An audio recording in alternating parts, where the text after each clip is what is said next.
Assalamualaikum warahmatullahi wabarakatuh. Nama saya Maulina Waldatunisa, NIM 10119958 dari kelas HKIB. Saya akan menjawab soal-soal UAS sosiologi. 1. Jelaskan perkembangan ilmu sosiologi dan kenapa sosiologi tidak bisa dipisahkan dari perkembangan zaman dan tumbuhnya peradaban manusia.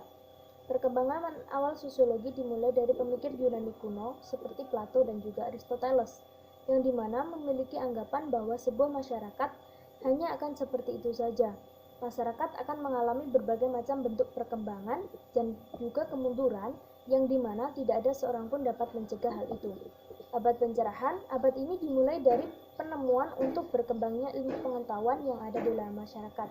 Abad revolusi disebut dengan sebuah revolusioner pada sebuah struktur masyarakat yang lama dapat berubah cepat ke dalam struktur yang baru. Hal ini kemudian ditandai dengan revolusi Amerika, revolusi industri, dan juga revolusi Prancis. Sosiologi tidak bisa dipisahkan dengan perkembangan zaman dan peradaban manusia karena sosiologi berhubungan erat dengan dua hal ini. Adanya ilmu sosiologi dipengaruhi oleh dua hal ini. Soal yang kedua, sebutkan dan jelaskan ciri-ciri sosiologi dan apakah kegunaannya. 1. Empiris. Sosiologi merupakan ilmu nyata, fakta, logis sesuai akal manusia, bukan ilmu yang mengada-ngada. Teoritis. Sosiologi merupakan ilmu yang disusun dengan data, hasil observasi yang akurat, berdasarkan kaidah-kaidah ilmiah yang berlaku dengan melihat sebab akibatnya serta hubungannya. 3. Kumulatif. Sosiologi merupakan ilmu yang disusun dengan hasil observasi lapangan beserta teori-teori yang berlaku, serta berdasarkan keabsahannya yang selalu diperbaiki dari waktu ke waktu. Non-etis. Sosiologi merupakan ilmu yang mengkaji suatu fenomena, gejala maupun masalah secara objektif tanpa mempersoalkan nilainya. Kegunaan ilmu sosiologi digunakan untuk memecahkan masalah yang terdapat dalam lingkungan masyarakat, juga sebagai metode untuk penelitian dan sebagai perencanaan kehidupan sosial. Soal yang ketiga, apa yang kamu ketahui tentang fakta sosial? Sebutkan paradigma yang dikaji dalam fakta sosial. Fakta sosial merupakan bagian sosiologi penilaian positif berasal dari eksternalitas yang mencakup struktur sosial, norma-norma budaya, dan nilai-nilai sosial. Paradigma fakta sosial melihat masyarakat manusia dari sudut pandang makrostrukturnya. Menurut paradigma ini, kehidupan masyarakat dilihat sebagai realitas yang berdiri sendiri, lepas dari persoalan apakah individu dengan individu, atau masyarakat itu suka atau tidak suka, setuju atau tidak setuju. Masyarakat jika terlihat dari suatu struktur sosialnya, tentu memiliki seperangkat aturan, hierarki kekuasaan dan wewenang sistem peradilan.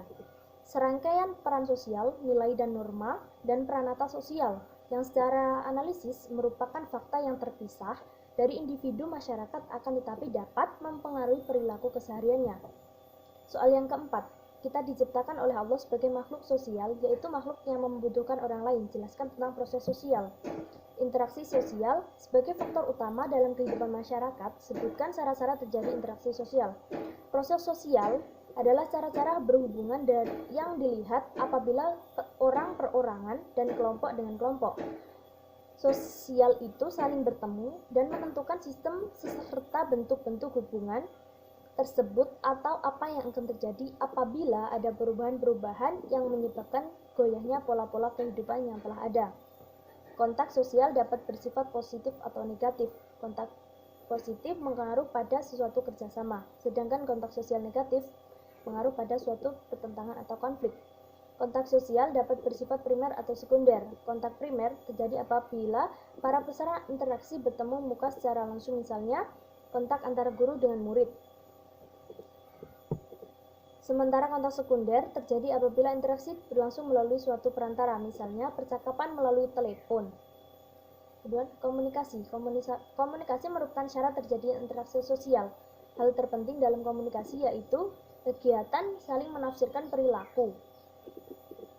Adanya komunikator yaitu yang menyampaikan pesan. Komunikan yaitu orang atau sekelompok yang dikirimi pesan. Kemudian soal nomor 5, jelaskan perbedaan antara kelompok sekunder dan kelompok primer dan kenapa manusia cenderung berkelompok.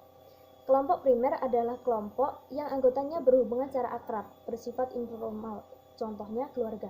Kelompok sekunder adalah kelompok sosial yang anggotanya berhubungan secara informal, impersonal, segmental, dan berdasarkan atas manfaat. Alasan mengapa manusia cenderung berkelompok adalah manusia merupakan makhluk sosial, yakni makhluk yang tidak bisa hidup sendirian dan selalu membutuhkan bantuan dari orang lain. Sekian video dari saya. Wassalamualaikum warahmatullahi wabarakatuh.